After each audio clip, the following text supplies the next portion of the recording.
Thank you, Madam Chair, and thank you for being here for this important topic. Last week, we had another subcommittee hearing on robocalls, and Montanans are getting bombarded with robocalls, and they're sick and tired of them. One constituent in my district got a call from her little brother. Unfortunately, her little brother had died of a heroin overdose a couple of months earlier. This was a terrible situation for her, and nobody should really have to go through this.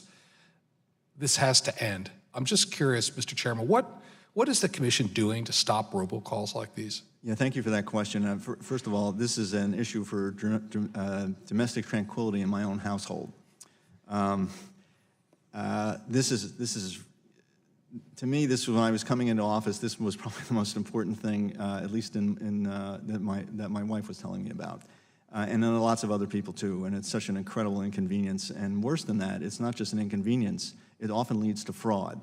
So our do not call rule has been overcome by technological advances, and so we have to find other ways to do it, and we're proceeding on multiple fronts. We still continue to bring significant enforcement actions to shut these people down who are doing these robocalls.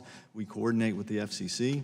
And the other thing that we would really like help from you in the Congress is to give us jurisdiction over common carriers, because there are some common carriers that cater to this robocall traffic, particularly the traffic that originates from overseas.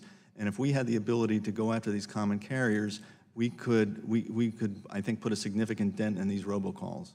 Okay. We have the situation where these robocallers, if that's a noun, masquerade as local numbers. Yes. Would this common carrier authority allow you to go after those individuals and that behavior?